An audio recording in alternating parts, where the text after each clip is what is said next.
President Donald Trump's warnings about Iran are being taken seriously, and not just as political rhetoric. As nationwide protests continue to sweep Iran amid economic collapse and growing calls for regime change, Trump has issued blunt public threats that any violence against demonstrators could trigger a powerful U.S. response, a stance that a Marine Corps veteran and other military analysts say he is not kidding about.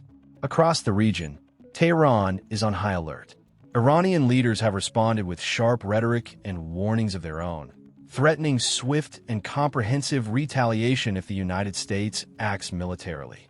The intensity of the standoff has raised concern not only in Tehran, but also in allied capitals, including Israel, which is reportedly on heightened alert over the possibility of U.S. intervention. The context behind these escalating tensions includes months of turmoil in Iran, where once-rare mass protests have erupted nationwide, sparking violent crackdowns and significant casualties. Trump has framed his position as support for the Iranian people's push for freedom and an umbrella of deterrence against further repression, amplifying messages of solidarity and warning Tehran not to cross what he describes as a red line, even as officials in Iran denounce his remarks as dangerous interference. With both sides trading warnings at a moment of intense internal and external pressure, the world watches closely, uncertain whether Trump's tough stance will deter violence or escalate into a larger geopolitical crisis. When a Marine Corps veteran says President Donald Trump is not kidding about Iran, it signals more than political bravado. It reflects a growing belief among military analysts and national security observers that Trump's rhetoric toward Tehran is rooted in a familiar strategy: deterrence through unmistakable resolve. At a time of mounting tension in the Middle East, Trump's blunt language has reignited debate over whether the United States is edging closer to confrontation or deliberately trying to prevent one. Trump's approach to Iran has always been defined by clarity rather than diplomacy-heavy nuance. From his first term onward, he framed Iran not just as a regional rival, but as a destabilizing force that responds only to strength. Supporters argue that this posture kept Tehran cautious, while critics warn it risks miscalculation. Now, with regional instability once again rising, Trump's renewed warnings are being interpreted by many in military circles as signals meant to be believed. Veterans and former commanders point to Trump's past actions as evidence that his threats often translate into policy. They note that during moments of heightened tension, Trump demonstrated a willingness to act decisively while also avoiding prolonged conflict. This combination, unpredictable but forceful, has become a defining feature of his foreign policy identity. For Iran, a country deeply attuned to power signals, this matters. The current backdrop adds urgency to Trump's statements. Iran faces significant internal pressure, including economic strain, political unrest, and regional competition. External pressure from sanctions and international scrutiny has further tightened the environment. In such conditions, even rhetorical escalation from Washington can carry outsized consequences, influencing both Iranian decision-making and regional stability. From a military perspective, analysts emphasize that deterrence relies on credibility. When Trump issues warnings, they argue, adversaries must assume he is prepared to follow through. The Marine Corps veterans' remark underscores this belief. Trump's messaging is designed to remove ambiguity. In deterrence theory, ambiguity invites testing. Clarity discourages it. Critics, however, question whether blunt rhetoric increases the risk of escalation. They argue that strong language can corner adversaries, leaving them little room to de-escalate without appearing weak. Iran's leadership, which balances domestic legitimacy with regional influence, may feel compelled to respond rhetorically or even operationally to preserve its image. Supporters counter that Iran historically calibrates its actions carefully when faced with firm U.S. resolve. They point to periods of reduced confrontation when American messaging was unequivocal. From this view, Trump's warnings are less about provoking conflict and more about drawing firm boundaries. The role of allies also factors into the equation. U.S. partners in the region closely watch Washington's signals, seeking reassurance that American commitments remain firm. Trump's statements, while controversial, send a message not only to Iran, but to allies who depend on U.S. deterrence to balance regional power. For them, certainty, even if uncomfortable, is preferable to ambiguity. Media framing has amplified the impact of Trump's words. Headlines emphasizing that he is not kidding shape public perception and raise stakes. While such framing can heighten anxiety, it also reflects a broader understanding. Trump's foreign policy style resists conventional diplomatic softening. His supporters see authenticity. His critics see volatility. Within the United States, public opinion remains divided. Some Americans favor a hardline stance, believing it prevents adversaries from exploiting perceived weakness. Others worry about the human and economic costs of escalation. This domestic divide influences how Trump's warnings are interpreted, either as necessary strength or dangerous brinkmanship. Iran's response has been measured but firm, reflecting its own strategic calculus. Officials reject external pressure while avoiding actions that could trigger direct confrontation. This careful balancing act suggests Tehran recognizes the seriousness behind Trump's words, even as it publicly downplays them. For military professionals, the key issue is preparedness. Statements from political leaders can alter threat environments overnight. Forces must be ready for deterrence, defense, or escalation depending on how signals are received. Veterans emphasize that clear political intent, however controversial, allows military planners to prepare more effectively. Part 1 establishes a critical reality. Trump's warnings toward Iran are not viewed as empty rhetoric by those familiar with his decision-making style. Whether one agrees with his approach or not, the belief that he means what he says is widespread in defense circles. As tensions continue to evolve, the significance of being not kidding may lie not in what happens next, but in what does not. Deterrence succeeds when conflict is avoided because boundaries are understood. Whether Trump's strategy achieves that outcome remains an open question.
If President Trump's warnings toward Iran are intended to project unmistakable resolve, the question becomes how those signals are interpreted in Tehran.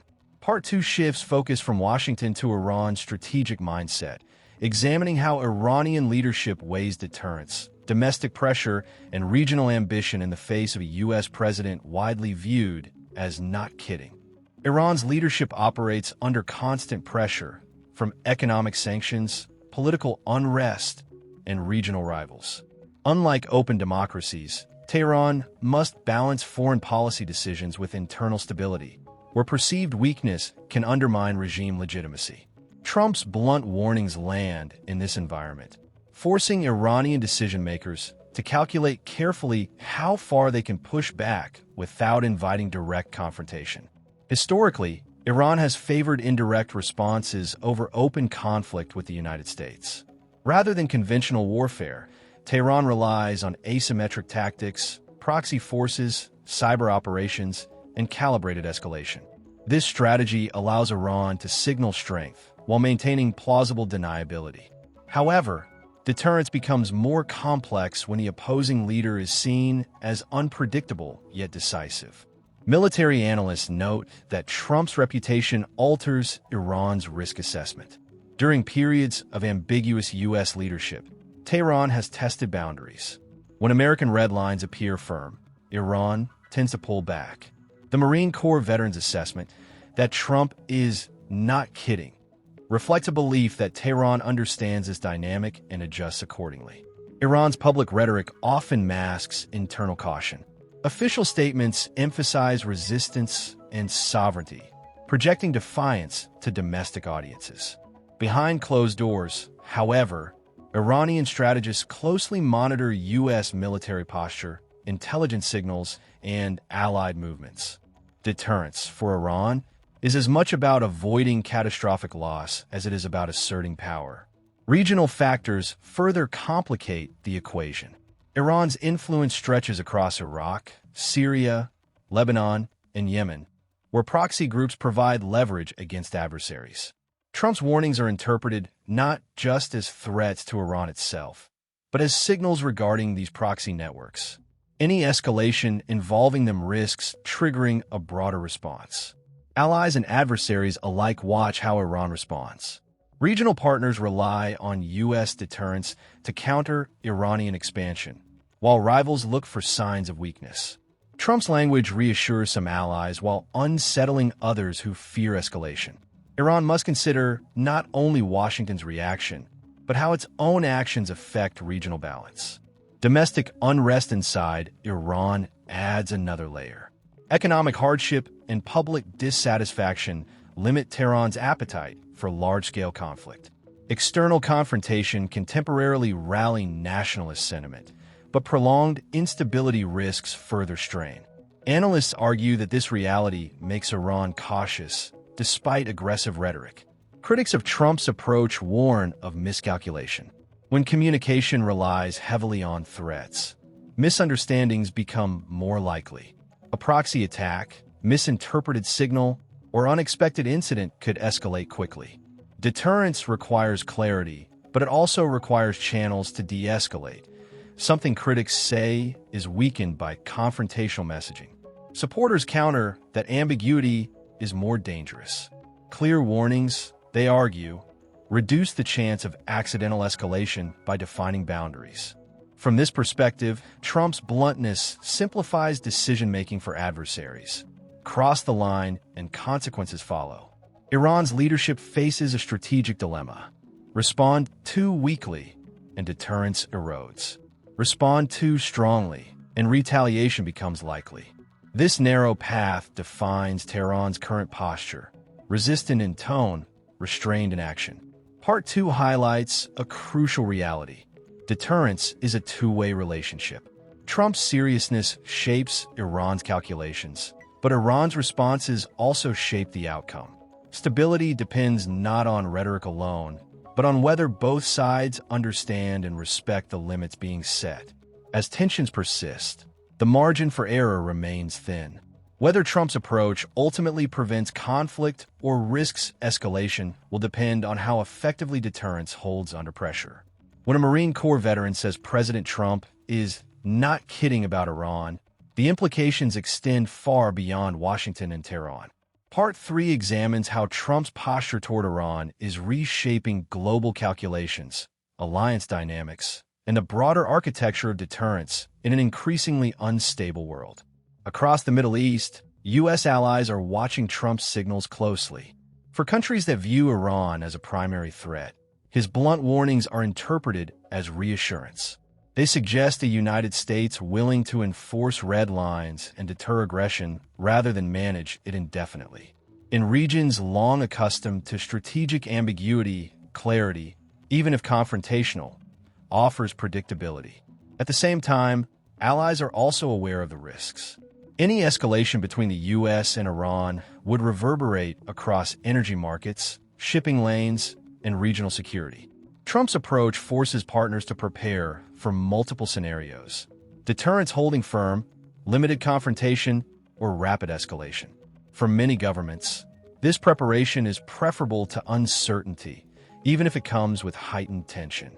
Global rivals are also adjusting. Powers that oppose U.S. dominance view Trump's Iran stance as a test case for American resolve. If deterrence succeeds, it reinforces the credibility of U.S. warnings elsewhere. If it fails, it may encourage challenges in other regions. This makes the Iran issue a focal point in the broader competition over influence and credibility. International institutions face similar pressure. Diplomatic frameworks built on negotiation and gradual compromise struggle to adapt to an approach centered on strength and deterrence. Critics argue that Trump's posture sidelines diplomacy. Supporters respond that diplomacy is most effective when backed by unmistakable leverage. The tension between these views reflects a deeper debate over how global order should be maintained.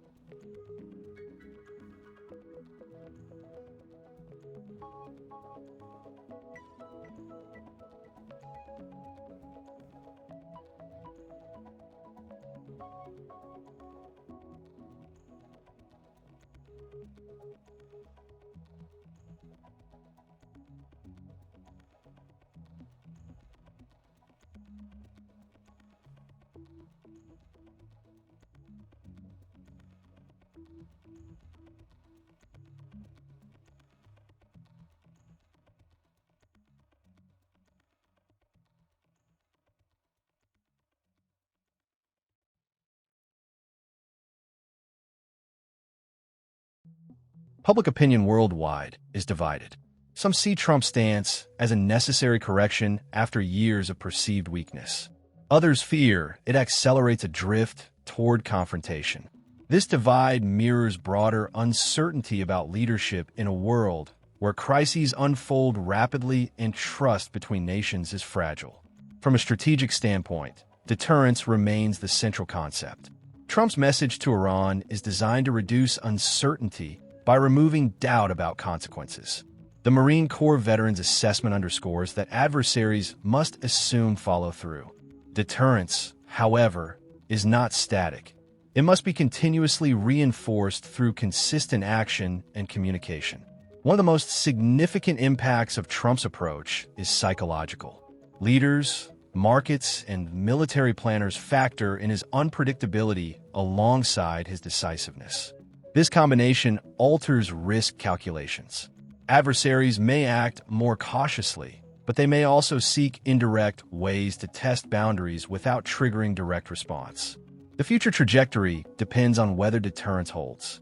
If Iran refrains from escalation, Trump's strategy will be credited with preventing conflict. If confrontation occurs, critics will argue that rhetoric played a role. Either outcome will influence how future leaders approach similar crises. Part 3 makes clear that Trump's Iran warnings are not isolated statements.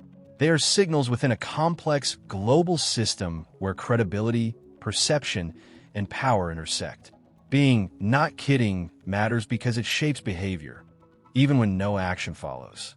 As the world watches the next moves, one reality stands out. The consequences of deterrence extend far beyond a single rivalry. They shape alliances, influence global stability, and define how power is exercised in the modern era. Whether Trump's approach ultimately strengthens peace or heightens risk will be judged not by words alone, but by what the world avoids or endures in the months ahead.